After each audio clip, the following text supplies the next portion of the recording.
Hoje vamos falar sobre a função quadrática.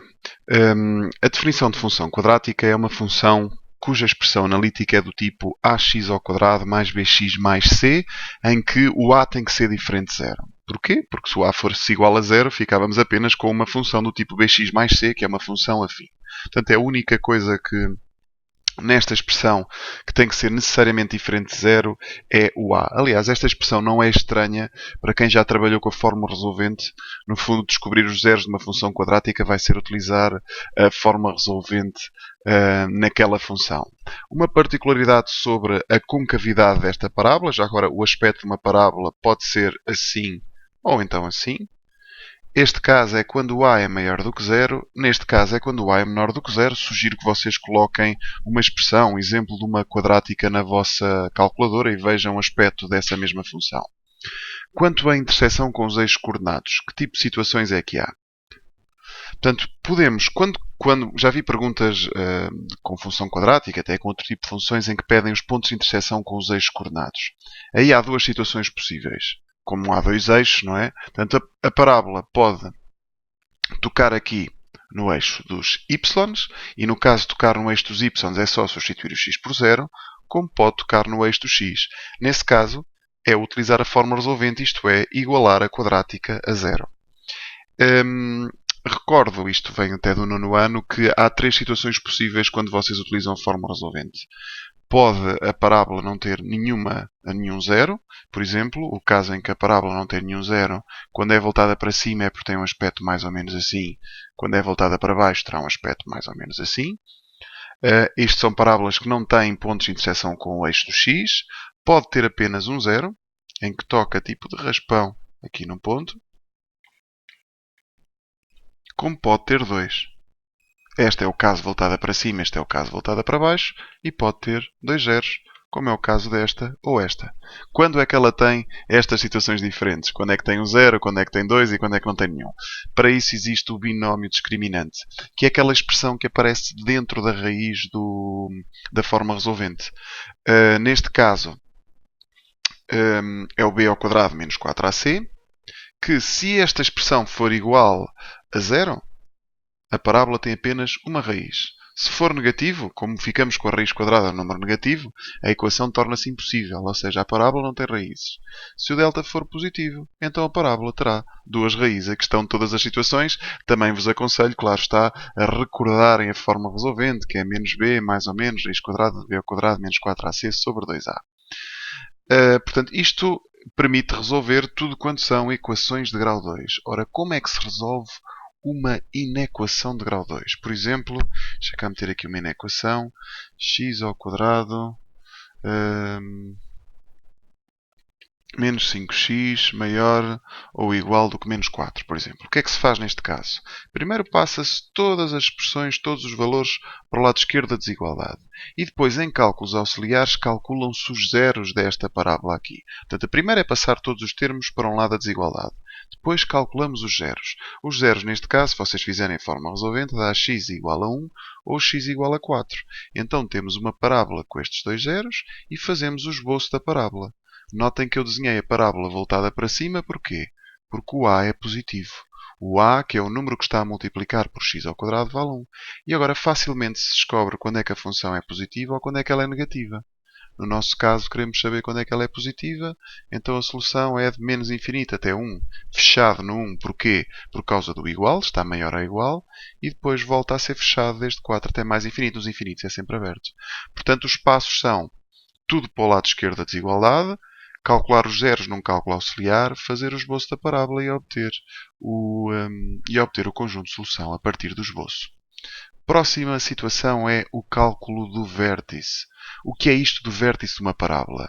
Quer no caso voltada para cima, quer voltada para baixo, as parábolas têm uma espécie de um pico, ou é um ponto mais baixo, no caso da parábola voltada para baixo, neste caso o vértice será um mínimo absoluto da parábola, pode, se for voltada para baixo, teria um máximo aqui neste ponto.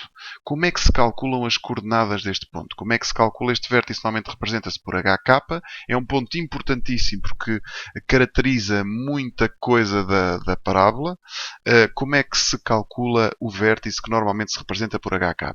Ora, há uma forma para calcular o H que é menos b sobre 2a. Atenção que há mais maneiras diferentes de calcular o h. Há quem, por exemplo, calcule o ponto que está no meio dos zeros da função, isto caso ela tenha dois zeros, não é mais complicado, mas esta fórmula para mim é super simples e é infalível. Portanto, uma das maneiras de calcular o h é fazer menos b sobre 2a. O k é simples, calcula-se o f de h. Ou seja, vamos à parábola e substituímos o x pelo valor que nos deu aqui no h. Também eu também digo aqui que pode-se calcular a abscissa do vértice pelos pontos médios da parábola e há também outros processos. O que é que isto permite? Isto permite obter uma data de características sobre uma parábola. Se nós tivermos uma parábola voltada para cima, assim, que o a é maior do que zero, este ponto aqui é o meu ponto hk, o que é que isto quer dizer? Em termos de extremos, tem o mínimo que até é absoluto, que vale k. Lembrem-se que o mínimo a gente vê nos y's. O eixo de simetria, que é no fundo o eixo, que neste caso é um eixo vertical, que faz um espelho de um lado e do outro da parábola, é o eixo x igual a h. Já viram? Isto tem tudo a ver com o vértice. Ela é crescente desde h até mais infinito e decrescente desde menos infinito até h. E o seu contradomínio vai desde k até mais infinito. Só para verem a importância que o vértice tem nas características de uma função. Fala-se de extremos, de monotonia, de contradomínio e de eixo de simetria. Se for voltada para baixo, muda o extremo, que já não passa a ser o mínimo e passa a ser o máximo. Já agora o maximizante, claro está, é o h. O eixo de simetria continua a ser o mesmo, x igual a h, é uma reta vertical. Claro que o crescente e o decrescente trocam, porque a concavidade é voltada para baixo, e o contradomínio vai desde menos infinito até k. Eu vou aproveitar para falar das três maneiras de representar uma função quadrática, e depois já vos vou dizer como é que se obtém esta fórmulazita aqui.